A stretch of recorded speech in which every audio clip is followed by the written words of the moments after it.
Wala ka bang napapansin sa iyong mga kapaligiran? Kay dumi na ng hangin, pati na ang mga ilog natin.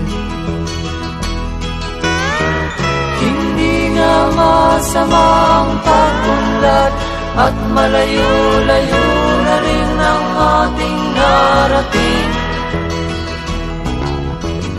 Ngunit masdan mo ang tubig sa dagat, dati kulay asul, ngayon'y naging itim. Ang mga duming ating ikinalat sa hangin, sa langit, huwag na nating paabutin.